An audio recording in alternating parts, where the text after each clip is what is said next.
A tutorial video on how to pay your Gcredit by Gcash.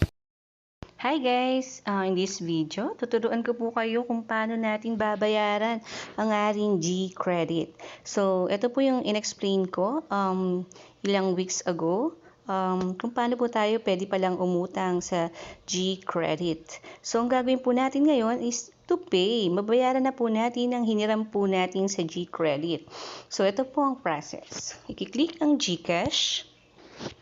So yan, nandito na po tayo sa ating Gcash account na meron po tayong available balance para makabayad po tayo sa ating Gcredit. So nilagay ko po dito yung aking sinuweldo nitong katapusan para mabayaran ko po ang nahiram ko sa Gcredit. So ang gagawin po natin, click lang po natin ang Gcredit. So, yan. So, nandito tayo. Your due date is today. So, ngayon nga po yung aking due date sa aking Gcredit amounting to 2,714. So, sabi po dito, pay your Gcredit dues to prevent penalties and further interest. Failure to pay on time will result in auto deduction from incoming funds and your wallet balance. So, kailangan po pala natin talaga isettle kung ano po yung total use credit limit natin na nagamit natin. Like this po, 2,714.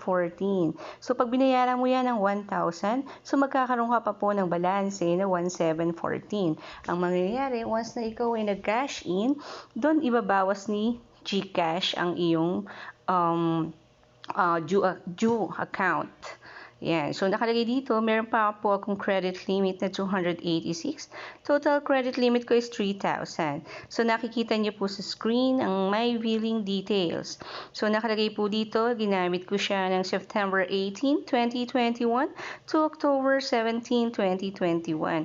So, nakadue po siya ngayong November 2, amounting to 2,714 na may interest due na 40.21.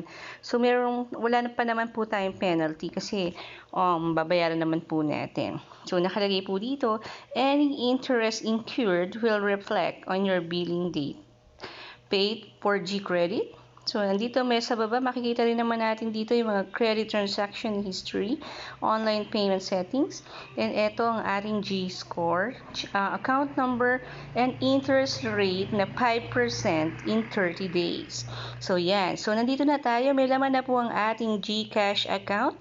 So, babayaran na po natin ang nahiram po natin sa Gcredit na pinambayad po natin ng bills like PLDT. So, dalawang account po yun na babayaran ko po using my Gcash wallet. So, yan. So, start na po natin pindutin ang Pay for Gcredit. So, yan. Click Pay for Gcredit. So, dito, ilalagay po natin yung total amount due on November 2, 2021, amounting to 2,754.21. So, ayan po ang ilalagay natin, yung total amount due. Kasama na po ang interest. So, yan. Click lang po natin yan. And then, unpaid amount that you have borrowed po is 2,714. Pero may charges nga po. You can opt to pay for your total use credit limit now to avoid more interest charges on your next billing cycle. So, bayaran na natin kasi pag bukas pa to, nagkakaroon tayo ng penalties. I-next na po natin. Dahil may laman naman po ang ating Gcash account. Next. So, yan. Ito na po ang ating confirmation ng Gcredit. You are about to pay PHP 2754.21 using your Gcash. Please review to ensure that the details are correct before you proceed. So, before po tayo mag-proceed, i-double check po muna natin kung tama po ba yung input data na nasa loob po nito.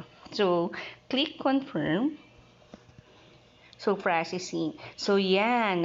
Nakakalagay na po dito ang ating payment details na you have successfully paid to Gcredit. The amount of 2,754.21 using your Gcash. So, nandito ang ating reference number and also the makakatanggap rin po pala tayo ng SMS for your payment confirmation. So, para maging done na po, click na natin tong done button. Yan. So, yan. As you can see po na nabago na po ang amount ng ating balance dito sa Gcash. Naging 554.71 na lamang po.